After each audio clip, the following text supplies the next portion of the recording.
All right, so welcome to PsychSoc Class 7, which we're covering sensation, cognition, and language with me and Karen here. Hi. All right, so just want to let you guys know or remind you guys that we are doing this through Pre-Med Peers and we are a nonprofit and we're volunteering. So if you guys need any help, feel free to contact us through the Pre-Med Peers Slack or email us at info@premedpeers.org, or go ahead and click the link below and join us there. We will be recording this, so even if you miss anything in your notes or you aren't able to make the session, for the people who are watching the recording, it will be available to you. All right, and a reminder that we will have questions throughout the session at the beginning and towards the end. And when you're replying, feel free to put an asterisk next to your answer so that we know it's okay to call on you. And here we have some discrete warm-up questions, which I will try to give everyone 2 minutes per question to do.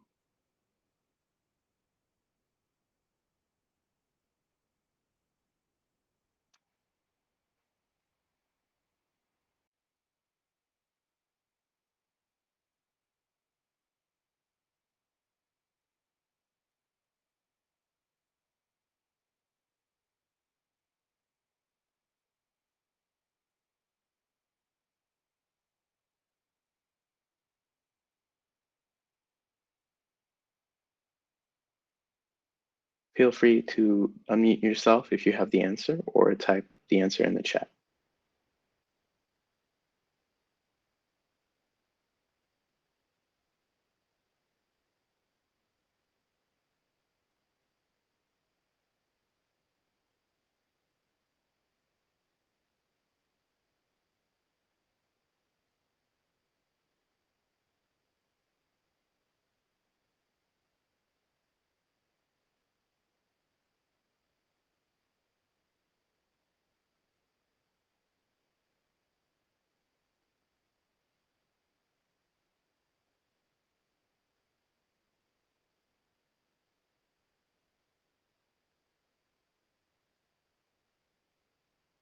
All right, so for this question, um, we have to first consider what Gestalt principles actually are.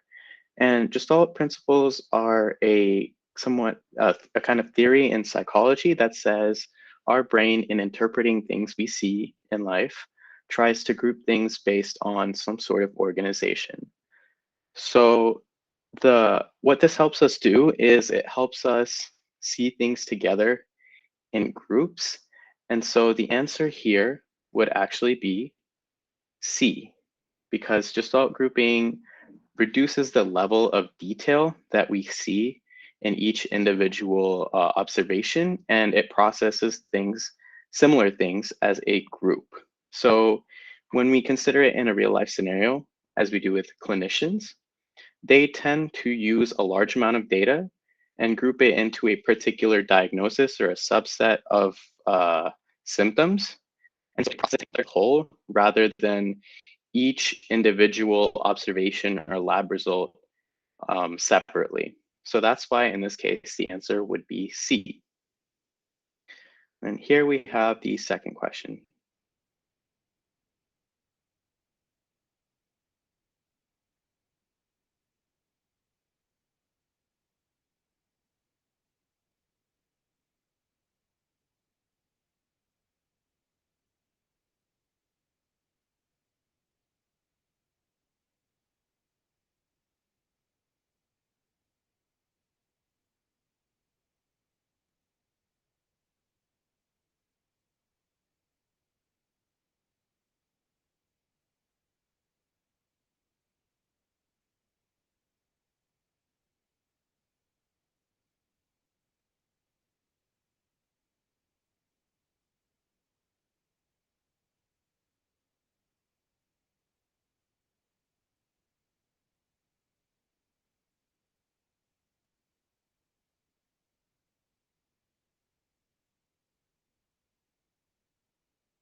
All right.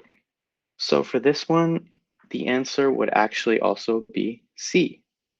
And that's because the information processing model assumes we work rather like a computer and we process things one by one, step by step.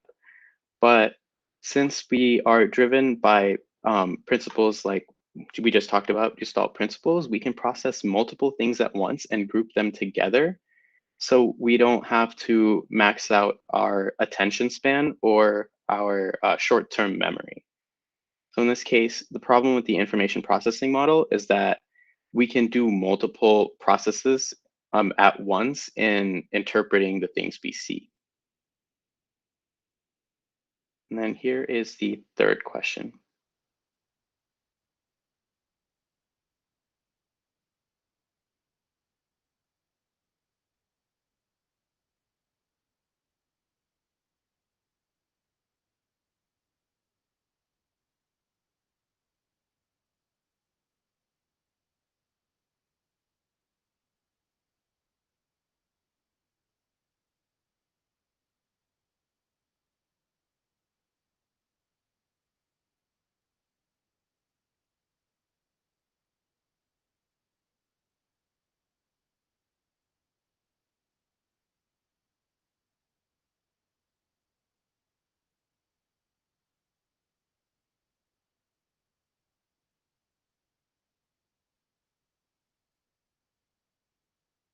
All right.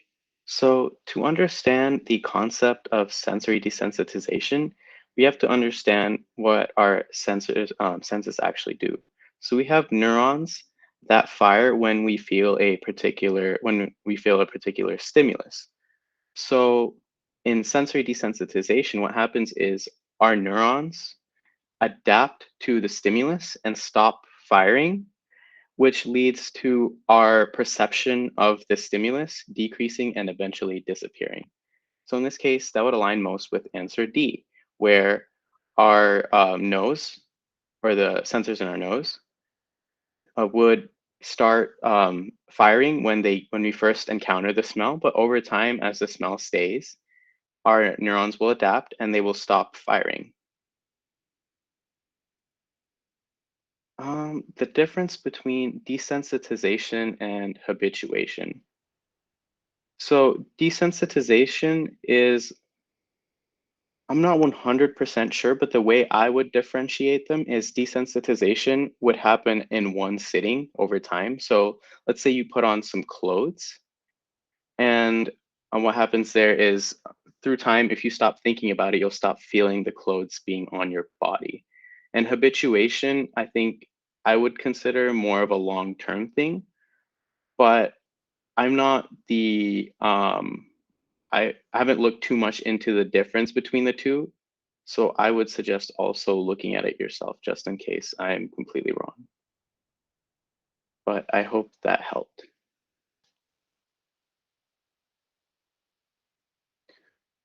All right, here is the fourth question.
Okay, so before I cover this question, I just wanted to go back to the last one.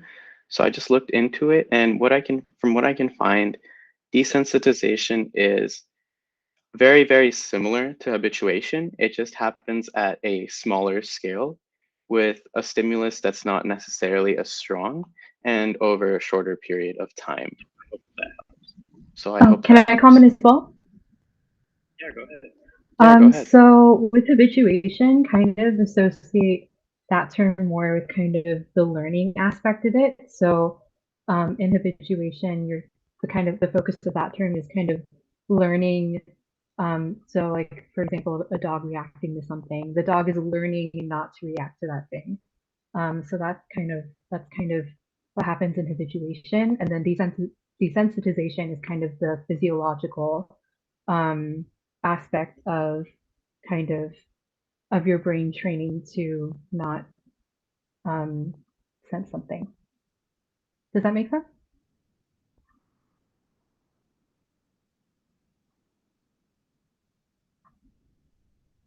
Awesome. Perfect. All right. So for this question, the best thing to look at here is actually the child Nathan who selects the viewpoint that matches his own. And what that's most representative of, as we'll see later, is the pre-operational um, stage of cognitive development. And to recap the stages, the first stage is sensory motor, where they're basically, as children, just focusing on object permanence, that like understanding that an object is there, even if you can't directly see it or touch it. And for pre-operational, they move a little bit further into egocentrism and conservation. So they begin to they begin to look at things symbolically from um, a perspective that only aligns with theirs. So they're not at the stage where they can consider other people's perspective on things. And they also begin to understand that, let's say, when you switch water from one glass to a wider glass, that the same amount of water is there, even if it doesn't fill up to the same level. Then we have concrete operational, where we begin to see logical processes in thought and um, like understanding events. And then we move on to formal operational, where we see children, or at this point, almost adults, begin to think abstractly and begin to problem solve for themselves. All right, and then we should have the last warm-up question here.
All right, so when you look at this question, the concept that it's relevant to is Weber's law.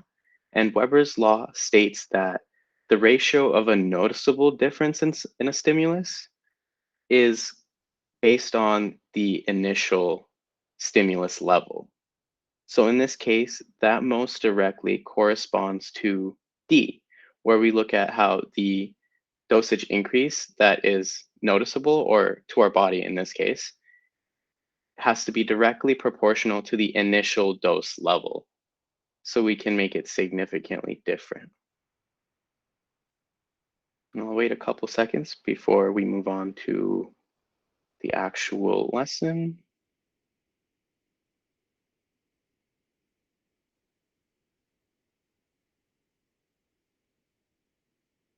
All right. So first we have sensation in today's lecture. So what is sensation? Sensation is a couple of things.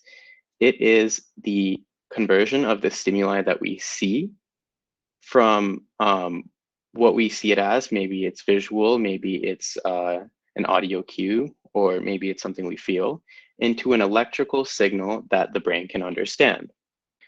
And so we have distal and proximal stimuli, and distal being the stimuli from the original source. So say a light source, the actual emitted light from the sun would be a distal stimuli, and the light bouncing off of, say, a window into your eye, that is the proximal stimuli. That is the stimuli that reaches your sensory receptors. So after this transduction or this conversion into an electrical signal, what happens? So when the signal gets to our brain from the neurons, our brain has to perceive it, has to process this electrical signal back into something that we as people can understand. So how does that work? We have these sensory receptors, which are generally nerves. We have the stimuli that hits these nerves, and these stimuli collect as electrical signals in ganglia, which are collections of neurons that connect a lot of receptors into one uh, pathway. And then we have the projection areas in the brain where these ganglia transmit these electrical signals into the brain and reach specific areas of the brain that can process this information. And we have very different types of receptors. We have photoreceptors for light. We have hair cells in our ears. We have nociceptors for pain, thermoceptors for heat, osmoreceptors in places like our mouth and our stomach. We have olfactory receptors for smell, and we have our taste buds. So how do we actually sense these stimuli? We have what is called a threshold or limina for each of these sensory receptors. And what that is a minimal level of the stimulus that needs to exist for us to perceive it. And we have an absolute threshold, which is the lowest level possible that still activates our sensory receptors. So a specific amount of light that would let our brain perceive it as not completely black. That would be an absolute threshold. Then we have the threshold of conscious perception, where our brain, our sensory receptors can sense it, but our brain doesn't perceive it as necessary information, so it lets it go. And that's something like our clothes on our skin. Our sensory receptors are definitely firing when every time our clothes shift on our skin, but our brain isn't perceiving it as necessary information. So we don't notice that our clothes are on our body anymore until we start thinking about it. Then we have Weber's law, like we talked about before. And Weber's law talks about the difference in a stimulus that lets us sense it. So we have the J&D, or the just noticeable difference, which is the minimum level of difference in a stimuli for it to be perceivable. And to test this, we can do discrimination testing, where we give different levels of stimuli and we see, can the person sense a difference, or are they just faking it or assuming that there is a difference? And what we find is that the JND's magnitude, so the level of the difference, is always proportional to the magnitude of the initial stimulus, except for at the extremes. So if we look at the graph at the top right, you'll see a generally linear path that the JND follows, the y-axis, compared to the original stimulus or the background intensity.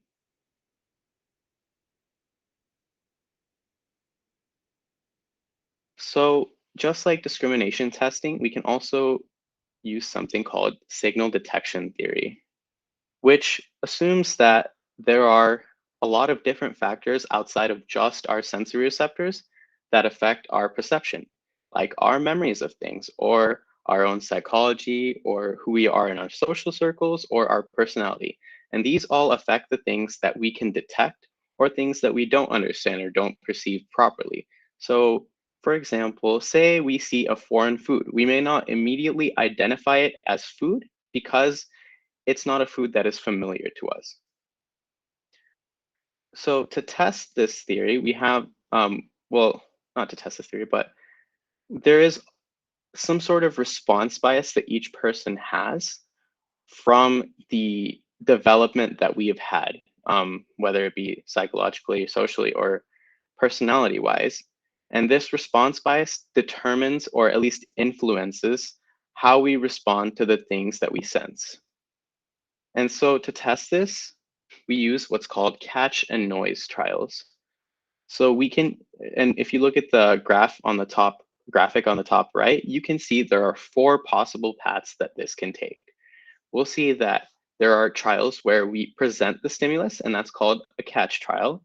And there are trials where we don't present this stimulus, and that's called a noise trial. Then we test while doing these catch and noise trial if the responder, the person doing the experiment, is able to notice the signal or not. And that's where we get hits and correct rejections, where if they're able to notice the actual stimulus, or misses and false alarms, if they're not able to actually notice whether there is or isn't a stimulus. So as I was talking before about the not perceiving the sensation of clothes, that happens with sensory adaptation, where our body has a changing detection level of detection for stimulus. And this can be physiological in terms of heightened sensation or lowered sensation based on our sympathetic or parasympathetic nervous system, or it can be psychological, where like when we wear clothes and we don't mentally focus on it, it can just disappear, even if our body actually still senses it but doesn't perceive it. Then we move on to cognition, which is the actual organization of what we perceive into something we can understand. And first, we start with Gestalt psychology, which is just a psychological set of laws that attempts to explain how we perceive and recognize things. And it tries to do that by giving us sets of rules or laws that say this is how we group things based on what we see. And there's tons of them. You can see tons of different laws, but there are specific ones, a few, that are very, very relevant in everyday life. So we can start with the law of proximity, which is basically saying that if you see things that are close together, then you will tend to group them together. Beyond that, we have the law of similarity, which says that if we see things that are similar in shape or size, we will tend to group those together. We also have the law of common fate, which says if things are moving a certain way and they are moving in the same direction, we will tend to group those things together, like the flock of geese you see in the graphic on the right. Then we have the law of closure, which says that if we see an area that is somewhat enclosed by a line or a shape, we will tend to fill in the gaps in that shape and see it as completely enclosed. We also have the law of pragnans, which basically says we will try to group things as symmetrically, as simply, and as regularly as we can. So in this case, we would group all those rings together that you see at the bottom right. And we finally have the law of continuity, which says that we perceive things best when we group them into um, in ways that show them following a continuous, smooth path. So in this case, we tend to group things like this line as the sine wave and as a flat line instead of intermixing the two with a curved section and a flat section and a curved section again, for example. Right. Then we have cognition, the Piaget's stages of cognitive development. So this attempts to explain just how people develop their level of cognition through time to go from the very basics, which is stage one, where they focus purely on their senses, to thinking about things indirectly or in an abstract way and reasoning through the things that they can't necessarily physically interact with. So Piaget wanted to explain how humans develop their cognition from birth to adulthood.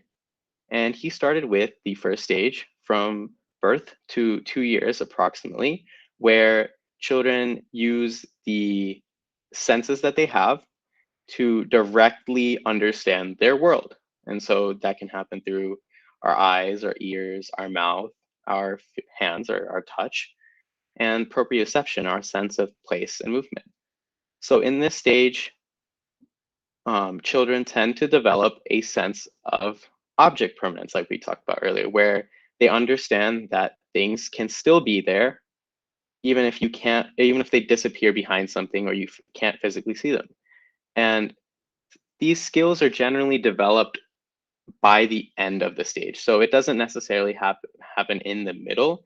And that's why you can always play peekaboo with a baby and they'll always be really happy because they don't realize quite yet that you're still there behind your hands. Then you also have stranger anxiety, which is where their focus on their caretakers makes them very distressed when they're left with people that they don't necessarily recognize because this is a foreign object or a foreign entity that is near them, and using their senses, they just don't feel comfortable. And then we have the pre-operational stage, which is the second stage from about 2 years to 7 years.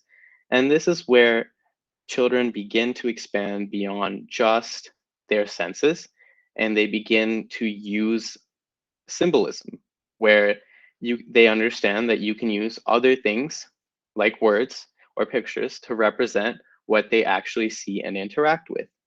And so from here, we get to um, play, like pretend playing, where instead of just physically playing with the objects they see around them, they can use their imaginations to play inside their heads. Then you also have egocentrism, where when they use the symbolism, they can understand things or situations from a perspective that aligns with theirs. So again, we've gotten past the point of just interacting with the things they see around them to the point where they can understand situations from a perspective that's similar to their own. They're not quite yet at the stage where they can look at it from other people's perspectives, though. And here I will hand it off to Karen. All right, thank you so much, Nikhil. Let me get my slides going.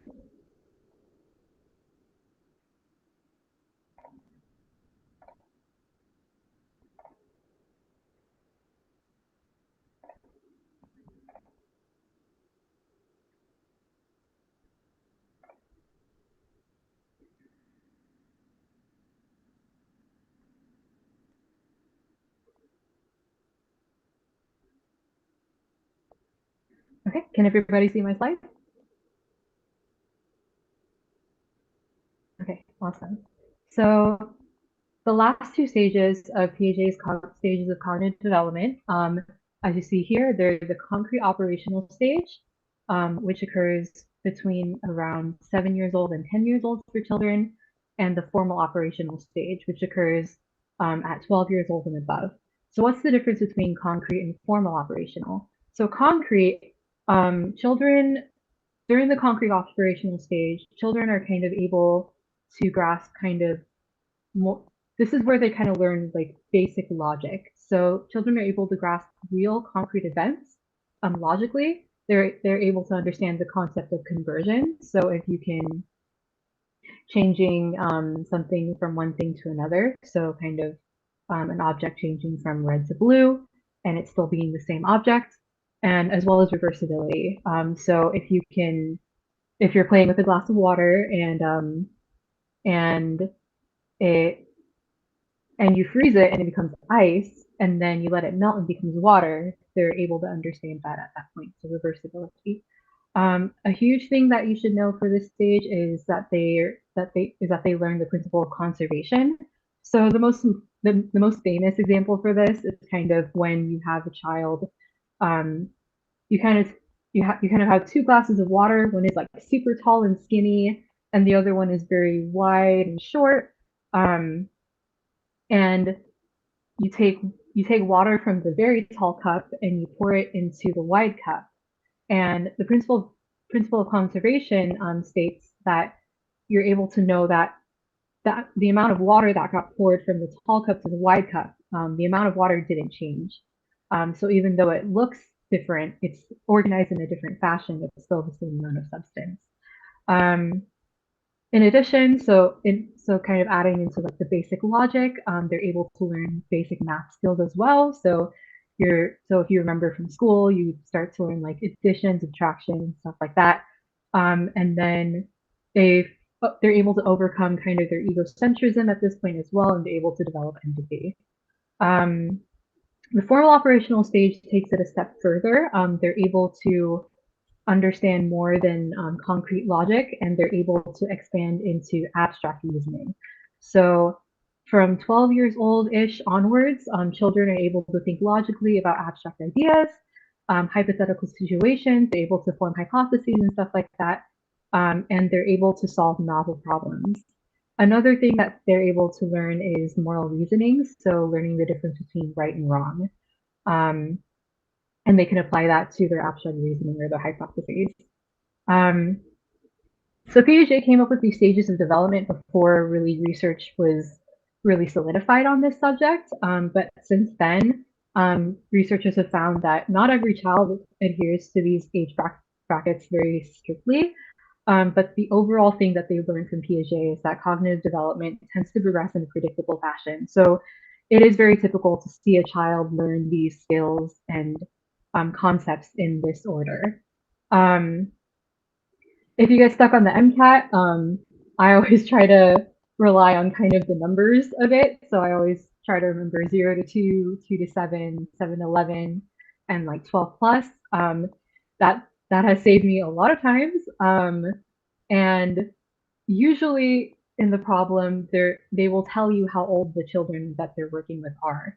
So that's a huge hint as well.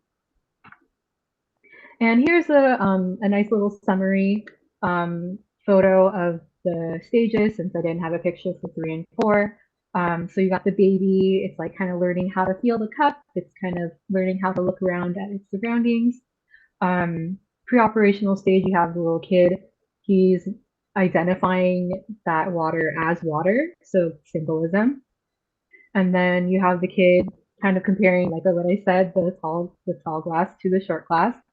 Um, and then and then you have this like pre-adolescent at the formal operational stage kind of um, reasoning through these like idioms like, oh, glass half empty, glass half full. So kind of cool to see. Moving on, another part of cognition that you want to learn about is problem solving and decision making. I'm going to start with problem solving. So I want to just define problem solving first, just to kind of make sure we're on the same page. So by definition, problem solving, you tend to move from a current state to a goal state. So for example, for turning on a light, your current state is the light is off, and your goal state is that you want the light to be on. Um, for taking the MCAT, you want to move from your current score to your goal score. So there's two types of problems. There's a well-defined problem, usually has a clear starting and ending point. So like the ones I said before, kind of like turning on the light, achieving an MCAT score. Um, and what well-defined problems have in common is that they usually have clear criteria to determine if the problem is solved. Um, as opposed to ill-defined problems, it's very murky. The starting and ending points, excuse me, aren't as clear. And so the goal might be unclear, or the steps that it takes to to get from the starting to ending point might be unclear. So that would be like an ill-defined problem. An example of this is like living a happy life. Um, Not everybody knows what that looks like for them. So it's usually, in this case, it'd be kind of like an unclear goal. Um, so well-defined versus ill-defined. And then next we're going to go through problem-solving strategies. There's a ton of them. We'll start with trial and error. So this is like a very like simple one. You're like experimenting with different approaches until you find one that works. Um, and this tends to be very inefficient. I don't think I need to go through an example of trial and error because I think we've all been through it before. Next, we have an algorithm. So kind of think like, oh, like a computer. If you've taken computer science before, kind of like those little algorithms that they taught you. So algorithms in psychology, so kind of the psychological like problem solving, you tend to follow a step-by-step procedure to find the correct answer.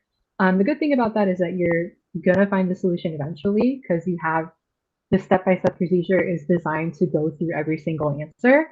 But the cons is that it might not always be the most efficient way to do things. Like sometimes you don't always need to go through every single answer to get to the right answer. And that brings us to heuristics. So heuristics are cognitive shortcuts formed by someone's previous experiences. So they're kind of relying on um, their wisdom and experience to kind of cut down the number of solutions that are present in a kind of given pool of solutions. Um, and they're able to reduce that number by eliminating unlikely possibilities. So good thing about that is that it simplifies complex problems.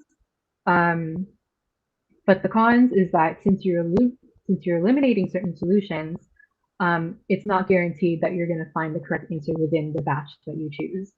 Um, there's two types, so I'll switch back and forth. So there's two um, heuristics for problem solving that you should know.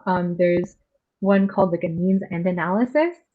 So means to an end. So you're approaching your goal state. And in a means end analysis, you tend to break down the main problem into smaller problems. So take the MCAT. You have like 7 subjects to cover. It's a lot, I know. But by breaking down the main problem, doing the MCAT to smaller problems. So you're going to study biology and you're going to study biochemistry and then organic chemistry.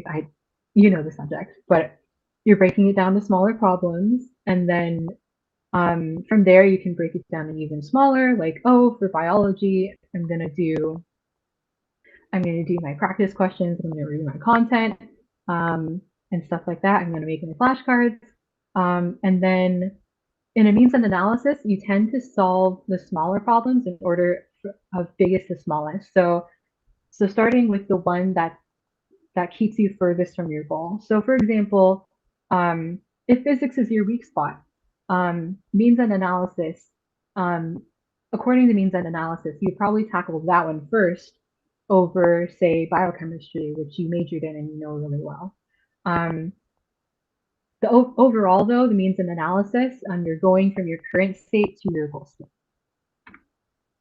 The other heuristic for problem solving is called working backwards, and it's pretty self-explanatory. It's used a lot in mazes. So I usually use it when I do mazes. I usually start from the back and I try to work my way to the front because it's usually easier to figure out what paths cut off and what path actually leads to the end. So in working backwards, you're starting with the goal and then you're kind of trying to work back from there back to the current state. So goal state to current state.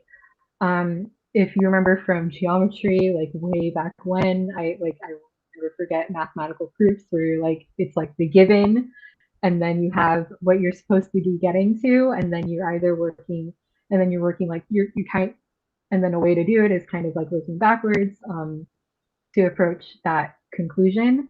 Um, Sometimes, although like sometimes I did it both ways, but yeah, you kind of get my point. So that's working backwards. Um, Other problem solving strategies that we do all the time, intuition, so kind of relying on your instinct. A con of that is, pretty high chance that you're wrong and there's no evidence. you're not relying on evidence for it. Insight is an aha moment that tends to jumpstart problem solving. Problem with that one is that you can't really wait for it to come to you, or you have to wait for it to come to you. It's not something you can force. You don't know when it's going to happen, and you don't know how to make it happen faster. But that's insight. And then incubation is kind of just like kind of saying, oh, I'm just gonna you know what, I'm just gonna take a few minutes, I'm gonna take a breather, I'm gonna go on a walk, and then I'm gonna come back to it. So while you're on your walk, you're incubating the idea, you're incubating the problem, and you're giving your brain to kind of unconsciously process everything that way. And so hopefully by the time you come back, your brain is like, ooh, what about this? And here's some barriers to problem solving. So some things that we that kind of get in the way of seeing the right answer, approaching the right answer. We have fixation. So it's just simply failing to see an issue from a different perspective. So you're kind of just like, I want to do it this one way. And even though you keep getting it wrong, you're like, I don't know what else to do. So that's like fixation. You can't see anything, you can't see any alternative paths. A mental set.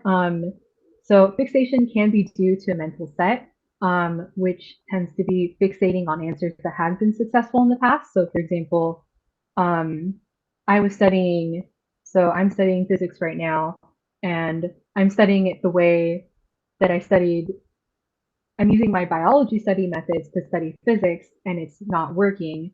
And you, but you're still focused, you still believe that you can solve it that way, even though it's a completely different subject. Um, but you're relying on the fact that it worked for biology, so it has to work for physics, right? So that's like a mental set. Functional fixedness is when someone tends to view the function of an object as like static and unchanging. They see something for what it is, but not for what it could be. So I don't know why I picked up that, but so for example, like you have a book, you have like a notebook, and like, oh, a notebook's for writing, and then you see like a fly on the wall, and you're like, I don't know what to use to to you know to trap that fly. Um, and even though like even though a notebook is it's a pretty solid object, it can be used to kind of like block someone's way. Um, so functional fixedness is kind of failing to see alternative uses for an object. Also, and then I also want to go over, type 1, type 2, just to be clear. So a type 1 error is like a false positive, while type 2 error is a false and negative. So false positive is when you detect something that isn't really there, or that actually isn't there. And a false negative is when you say that when you have a test and it finds that something's not there, but it is there. So for that one, you can kind of practice by thinking about, COVID tests. So for a COVID test, for example, if you get tested and you're positive, but you're actually negative, so that means it's type 1. And then if you get your COVID test and you're negative, this is the one that no one wants. This is You get tested negative and you're actually positive. That's a false negative, so type 2. So no one wants a type 2 for that. And then, so moving on from problem solving, we have decision making. So definition, decision making is about forming judgments um, about kind of the desirability of a certain outcome. So whether you want to pursue that outcome, or forming the probability of it happening. So what are the chances of that thing happening? So and there's a lot of things that get in the way of decision making. A lot of it that we ourselves aren't willing to admit.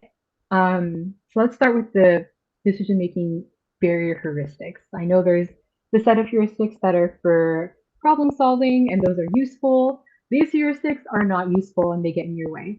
So the representativeness heuristic is the tendency to make judgments based on one's typical idea of a particular event. So you're sitting So it's your birthday and you're sitting at the table um and it's a surprise and you have no idea that and it like it was a surprise birthday party and you're like, oh wow, like it's your birthday um and you get sat down at a table, right? You would expect a cake to be brought to you a lot more likely than a salad with candles on it. Um, so with representativeness, it's kind of like you're it's kind of based on prototypes. So um, you kind of have like this set idea of what something is like.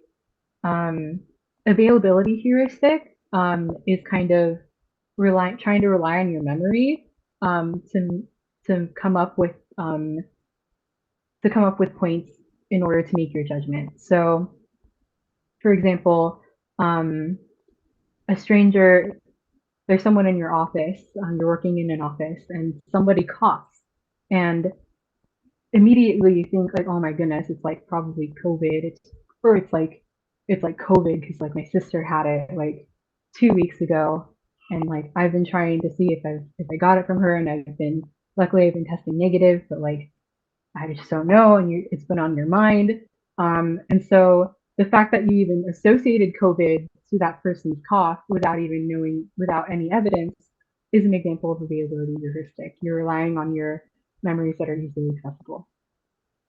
Anchoring adjustment heuristic, it usually happens when you have to create kind of like an anchor, so like a set point for comparison, and then your judgment kind of goes back and forth as new information is introduced. So kind of an example would be like um, let's go back to the pandemic. So um, I think when I was kind of experiencing kind of like the world of like kind of like vaccines and like everyone started to find out about the vaccine. Um, I think like my set point, or and I think all of our set points were kind of based in science, you know? So like you kind of had this idea, like, you know, like the vaccine is probably going to be good. And then from there, as you get like more information from news sources and more information from research, like as you find out, oh, it's FDA approved. Oh, like the false positive rate is like really low, but the false negative rate is like plausible. So like those pieces of information can kind of um, put you more on the fence. Some it can put you like towards more supporting the vaccine or kind of having doubts about it. So that's kind of what I mean by increasing adjustment. And then there's the conjunction fallacy. So the conjunction fallacy is the belief that the probability of two events occurring together is more likely than the occurrence of one. Um, and whenever you're asked a question about this, usually the second event that they're asking you for, so they give you like a situation about like this person and like the information that they give you is kind of designed to like form stereotypes about this person. And then the and then the question is like, oh, is this person A or is this person A and B? Usually the B is kind of based on a stereotype. But it's important to be cautious about kind of making judgments before you have like enough information or making judgments based on stereotypes. So that's why I included the more opportunities you have to be wrong, the more caution you should apply. And we have our biases. So overconfidence bias, I think we have all been there. Overestimating one's knowledge. So don't do this for the MCAT. So make sure you don't overestimate how much you know for the MCAT because it might hurt you. Don't go into the test just by like looking at a concept and being like, I know this. But rest assured, the MCAT will throw you some weird example and you won't be able to see the example for what it is. And that's why it's so important to test yourself throughout this whole process. But you probably already know that. Confirmation bias. I think when I think of confirmation bias, I kind of think of like social media and kind of like the bubble that we tend to be put in based on our views and kind of surrounding ourselves with people who will give us information that supports our views. So confirmation bias is like seeking out only information that supports and agrees with your idea, and then but you choose not to pursue information that could possibly like disprove it or counter it. Um, so yeah, it's confirmation bias. So you always want your idea to be confirmed. You don't want anything that's going to possibly deny it. Belief bias tends to happen when you form judgments based on your personal belief rather than logic. Belief perseverance is the tendency to hold on to such pre-existing beliefs even when you are faced with contradictory evidence. So that's kind of a difference between confirmation bias. You're like avoiding that contradictory evidence, and then belief perseverance is like, oh, this is right in front of my face, and I'm just gonna ignore it. Like I'm just gonna be like, no, like that. There's no way that's true. Like I want to stick. I want to hold on to what I believe. Um, and then the framing effect, that tends to occur when information is presented with a biased perspective, like if it's presented in a positive light, a negative light, or in any light that kind of skews your views a certain way instead of being neutral. That's the framing effect. So we're done with cognition for now, and now we're going to move on to language. So we got some areas for language processing. There's like a lot of areas in the brain. So I actually did research on bilingualism. A lot of areas are associated with the brain, but we're going to focus on these for the MCAT. So let's start off with left hemisphere versus right hemisphere. For 90% of people, they process language on the left side of their brain. And this is regardless of whether you're right-handed or left-handed or ambidextrous. Um, so there's two very important areas that you should know that are both located in the left hemisphere. There's Broca's area, which is in, if you can see in this picture here, it's kind of towards the front. It's on the left frontal lobe, and that's responsible for forming speech. And Wernicke's area you have is located a little bit behind on the left temporal lobe, and that's responsible for speech comprehension. Um, so the way I kind of like to think of it is like Broca's area is kind of towards the front and is closer to your mouth, which produces speech. And Wernicke's area is like a little bit towards the back and it's closer to your ear, which is needed for speech comprehension. Um, and there is a bundle of nerve fibers called the arcuate fasciculus that connect these two areas together. So it allows for communication between these areas and allows for when you understand something, you're able to react to it with speech. The right hemisphere, that tends to control a very fine-tuning process of language. It's called prosody. So it controls the way you say something. Um, it controls your tone. It controls your emphasizing. So like if I'm saying this word, as I'm saying the sentence, kind of notice what syllables I stress upon and the way my voice goes up and down. So and the way and the manner in which I'm speaking. So that's like prosody, intonation, tone, stress, and rhythm. And finally, we have the corpus callosum. That is the thick band of nerve fibers that connects both the left hemisphere and the right hemisphere together.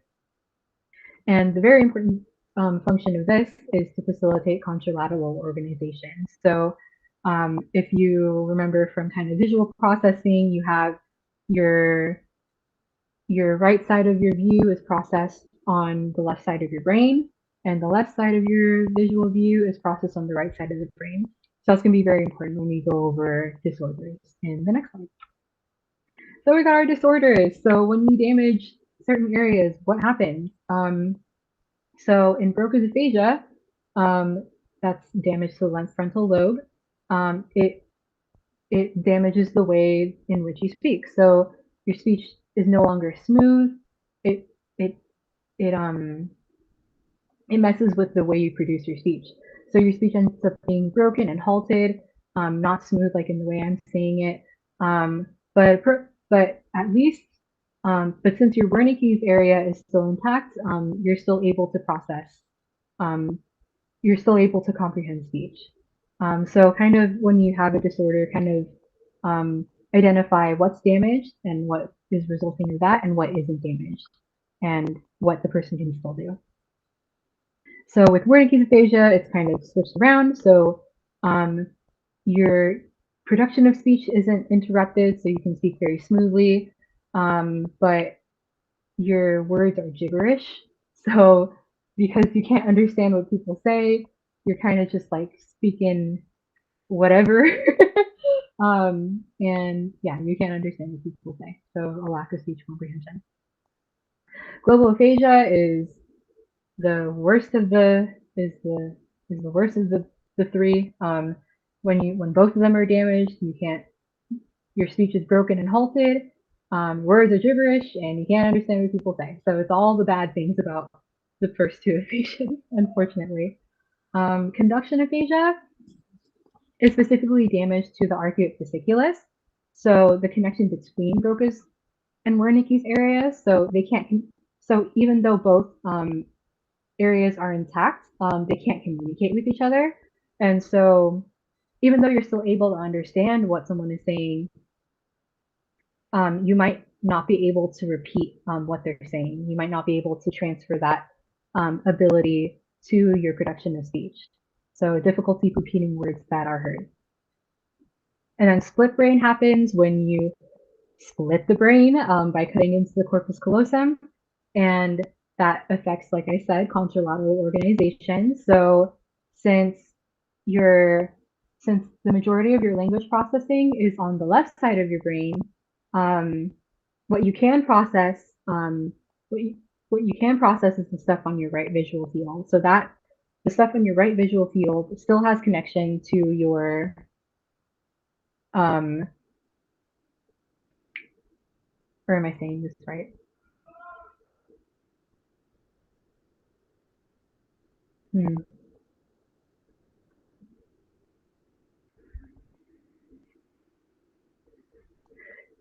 Yeah, so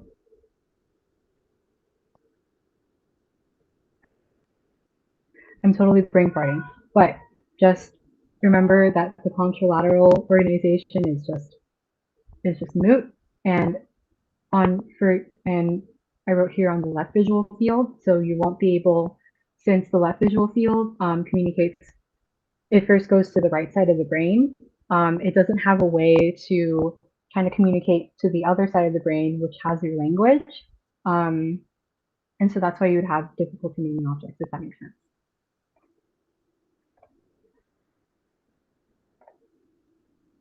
And then some simple terms that isn't associated with damage necessarily. You have anomia or anomic aphasia, where you're having difficulty naming things. And then you have agraphia, inability to write. And then you have apraxia, when you're kind of having difficulty talking smoothly. And there's a lot of other areas, but those are the main three I wanted to cover today. Next, we have our theories of language development. There's three that I want to go over. There's the three most important theories. The first one is nativist theory, usually associated with Noam Chomsky. And it's based on the idea that language develops with like an innate biological platform. So Noam Chomsky believed that we were born with like this thing called a language acquisition device. This was kind of before like you learned people learned what kind of they learned things through fMRI, like how language is acquired. But before then, he believed that there was like a literal device in the brain that allowed all humans to learn language. So that kind of ties into like innate biological ability to learn language. Some other concepts that you should associate with nativist theory is kind of like the theory of universal grammar. And so the fact that languages are alike in their foundation and in the way that they're structured, nativists believe that that is evidence to support the innate biological platform because we can't explain why our grammars are so similar. Um, and nativists also believe that this commonality in grammar allows humans to speak without formal instruction. Um, Going off of that, transformationalist grammar. So because of the universality of grammar, nativists believe that they kind of like focusing on the idea that words can be arranged in different ways to convey the same information. So that kind of jumps off of universal grammar. And another thing that they cite as evidence towards their theory is kind of the fact that if you saw in those commercials um, like you're like fluent before five, or like you have there's like a campaign where you had to like with like the number with like a palm and it had like the number five, and like it was like make sure you teach your kids language by the age of five, because that's the time that they're most primed to learning language. Um, and so nativists, they kind of focus on this critical sensitive period. So like this period of time in which the child is most able to absorb words and the way a language works. So that's kind of it. And then these are a lot shorter, luckily. Behaviorist theory kind of associate that with the idea of language being acquired through operant conditioning. So, for example, um, a behaviorist would believe that a baby would keep saying mama because the mama always responds positively to it, like, yes, I'm a mama. Yes, what do you need? So that would be considered like reinforcement. Um, and as you grow up, like behaviorists would believe um, that like if you say a swear word and everyone's like, don't say that, that's bad, that's a bad word, that's kind of considered almost like a punishment in some sort. So it discourages the child from using that word. So that's kind of the behaviorist perspective of things. A con of this though is that it doesn't explain why children are able to like come up with their own words or to come up with a sentence that they've never read before or heard before. So it doesn't explain novelty or the creative side of things. And then lastly, we have interactionist theory, also known as social interactionist theory. You can associate with this with Vygotsky.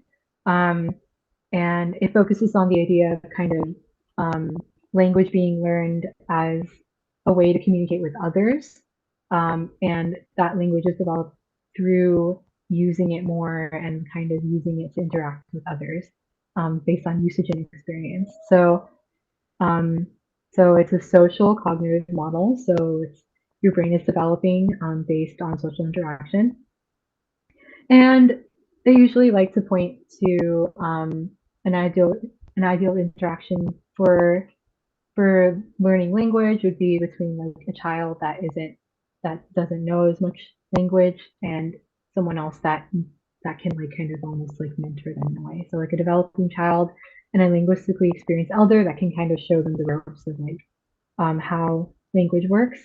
Um, as an immigrant daughter, I've been through that a lot. The roles are kind of reversed, where I know English a lot better than my mom, and she asked me to like, edit her Facebook posts um, because for grammar and stuff like that. So social language learning is definitely social, and I try to learn as much as I can from her too, because I didn't learn her language that she learned growing up.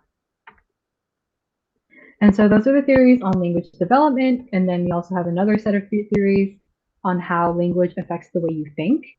So the theories for this, let's start with universalism. So in universalism, thought completely determines language. So when you take notes, you can kind of like do like what leads to what. So you can do like an arrow, what leads to what. So universalism, thought completely determines language. And universalists believe that language is created from a set of universal semantic procedures. I know it kind of sounds like nativist, but kind of just focus on the thought determining language. So, um, and like I think from their perspective, like thought is universal, so like it ends up influencing the way people describe their thoughts. On the other side, we have linguistic determinism. Um, it's kind of like self-explanatory if you think about it. So language determines thought. So kind of just remember what does language determine? In this case, it determines the way we think and the way we see things. It determines our perspective. And there's two types of linguistic determinism, and each of those names have their own names, so kind of keep that in mind. So weak linguistic determinism is also known as linguistic relativism. So this is kind of the more relaxed idea of the two, in which language influences but does not completely determine thought. And then you have strong linguistic determinism, also known as the superior worth hypothesis, in which language completely determines thought. Like there's nothing else that determines the way you think other than language. People and they believe that people understand their world through language, and language in turn shapes how we experience the world. So it kind of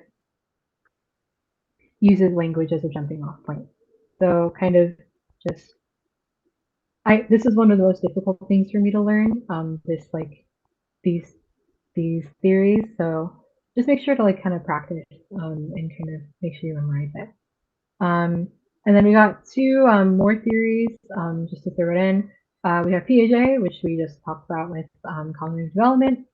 He also believed that cognitive development plays a role in the way that we use language. So as we go through the stages and the order in which we learn concepts determines the way in which our language develops, if that makes sense.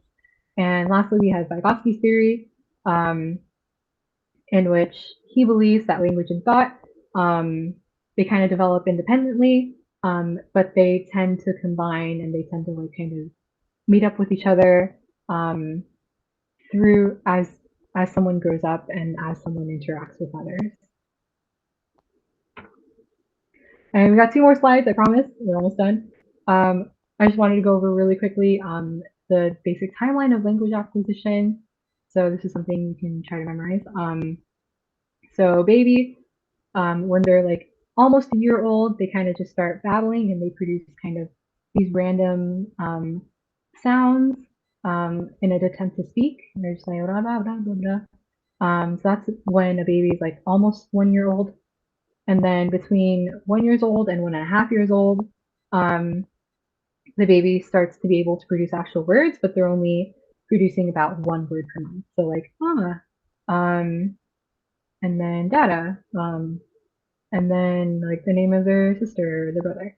And then right when you hit 1.5 years old, you have like this explosion of language in which they're able to speak a lot more words, and eventually they're starting to combine words like "mama happy" or "daddy hungry." So you're gonna start seeing that.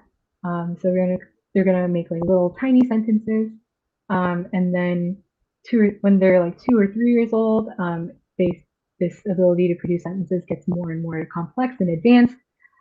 So at this age, you're able to see then forming sentences of three more words, like "I am happy," um, or "glass is full," um, or something like that. Well, "I am happy." That's probably the more that's probably the more likely sentence. And then at 5 years old, so like what I said, it's the critical period, and then at the age of 5, they've pretty much mastered all the rules of language, and they're able to produce full coherent sentences. And lastly, we have our components of the language, a little linguistics to throw that you might need to know on the exam. So we have this wonderful graphic here of kind of how these concepts all build upon each other. So let's start in the center of the circle. You have your phonetics, or your speech sounds. And then you have your phonology, or your phonemes. So kind of building on the phonetics. So you have like, so phonetic would be kind of like a o or a s or a e, and then a phoneme would kind of be like in the word water, it's like wa. So they're combining the w and the a to make a wa. So a wa would be a phoneme, and then morphology is kind of these phonemes combining into words. So water. So you got wa and you got ter. So those are both phonemes, and the combines become a morpheme, water. So that's kind of the structure of words that are built on phonemes. And then you can put those words together into phrases and sentences, and the way those words can be arranged to form phrases and sentences is known as syntax. So kind of focusing on the grammar of things. Semantics. So once you form that phrase or sentence, what exactly does it mean? So building upon kind of the literal phrase or sentence, you kind of have the meaning of it. So what does it mean? Like, kind of like the glass half full or half empty. So that's like a phrase. That's like an idiom that people say all the time.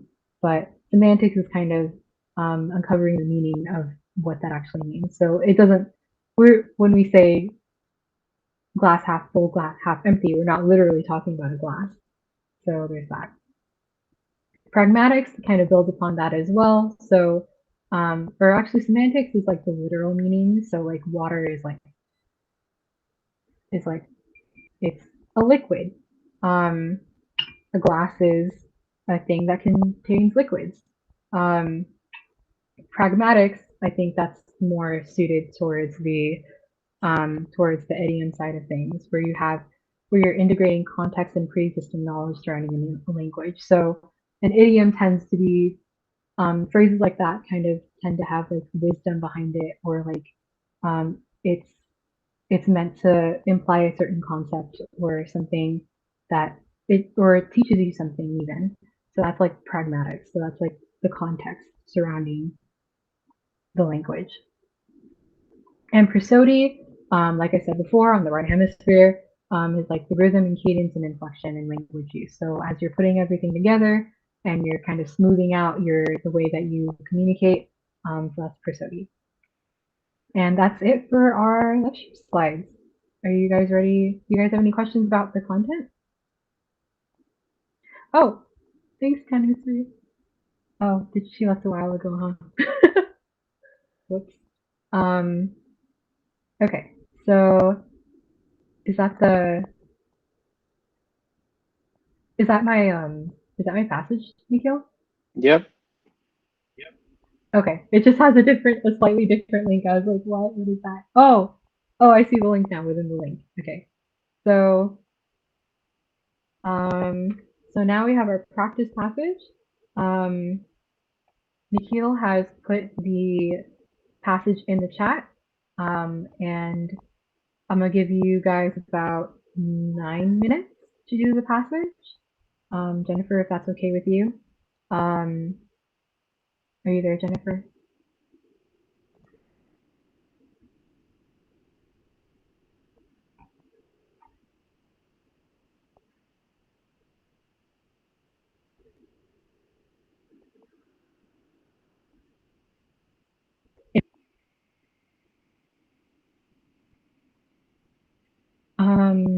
Yeah, let's just settle on 9 minutes for now, just in case you need more time. And we can meet back here at 6:25.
All right, it's 6:25.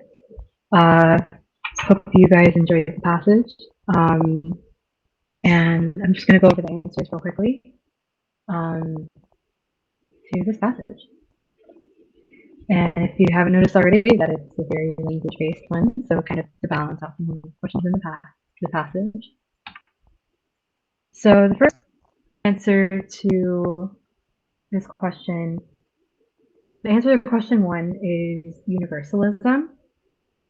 So going back to the passage, it asks, based on the results from study one, the researcher concludes that for older children, the Navajo language must be influencing their other cognitive processes.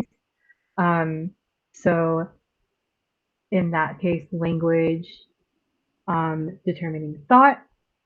So the theory that best supports that is universalism, which believes that thought determines language, as opposed to linguistic relativity, which is part of linguistic determinism.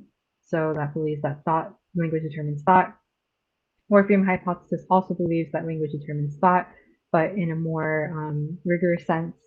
And social interactive social interactionism is kind of irrelevant. It's more based on how language is acquired rather than what than the relationship between language and thought.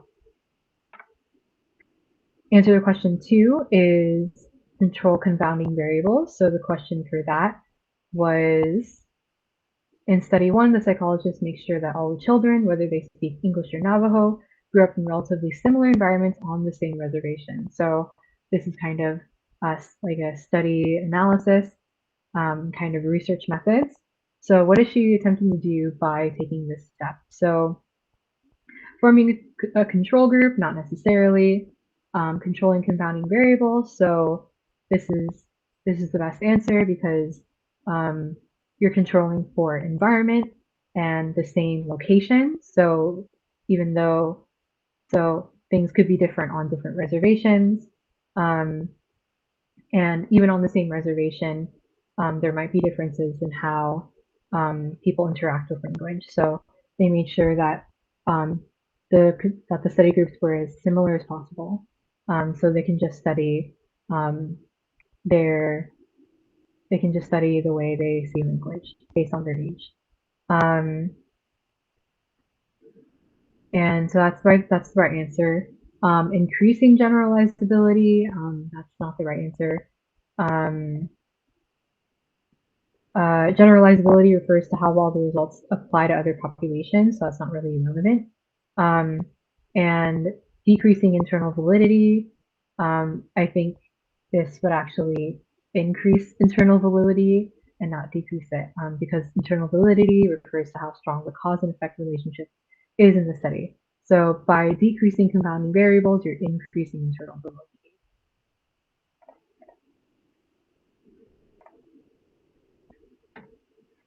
So the answer to question three, we have another theory question here, linguistic determinism. So the question for that was, based on the results from study one, the researcher concludes that for older children, the Navajo language must be influencing their other cognitive processes. And so language determining thought,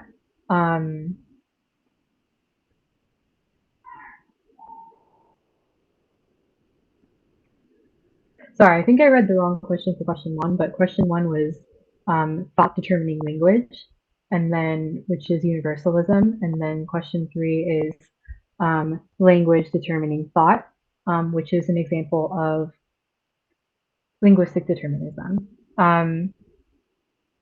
So linguistic determinism is the idea that language influences thought. Um, Universalism is the opposite. They believe that thought processes determine language, and that because thought processes are universal to all human beings. Um, and then linguistic relativity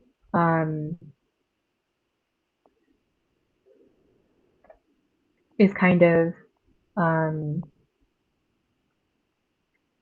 I mean, I guess like in this case, they're looking for the more general answer because linguistic relativity is kind of within the same umbrella. But yeah, I guess linguistic determinism is the best answer because it's the most generalized.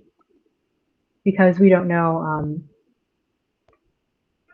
whether if it's simply influencing it, um, or if we don't know if it's like actually determining it. So it's at least influencing, and linguistic determinism satisfies at least that. I actually don't know. This is a weird question for me. The answer to question 4 is the test could be both reliable and valid. So going over the terms, reliability refers to the consistency of the test. So, um, and reliability is kind of more is related to precision, and validity is related to accuracy. So, um, so if you think of the consistency of a test in the question, it's reflected by um, finding similar results for both age groups.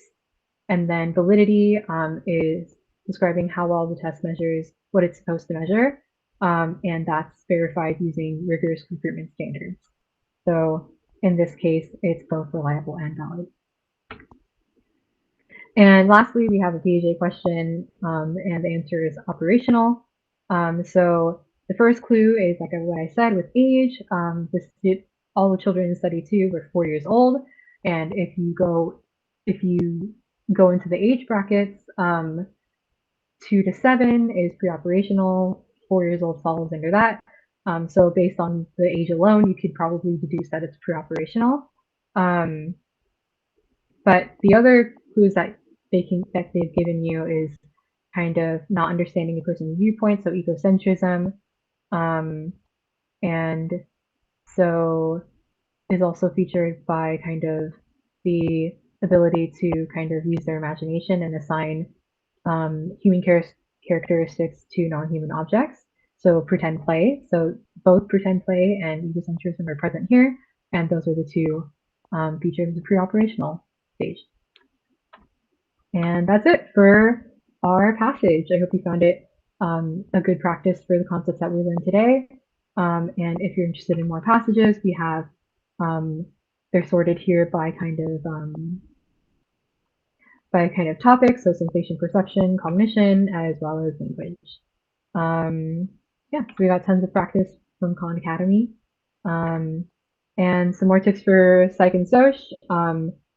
Flashcards are a lifesaver, Anki especially.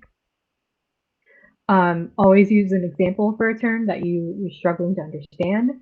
Anki is really good with spaced repetition, so even if you're using Quizlet, you can kind of make a calendar of like when to review your cards in a way that kind of applies decay theory and prevents decay theory from happening to you. When you're reading passages for psych and soc, make sure you kind of highlight or identify the variables in the passage, whether it's independent, dependent, or control. And a lot of this content was pulled from the 300-page document on Khan Academy videos. So that's kind of the holy grail source for this topic. And I hope you guys are reading everything and you guys are practicing, and we have a lot of faith that you're going to do really well on this exam. So great job, and thanks so much for coming to this session. And please fill out the survey if you'd like to give us some feedback on how we're doing. If there's any ideas you have to make us better, or yeah, or anything that we're doing well as well. So we'd love to hear from you. And I'm going to stop the recording.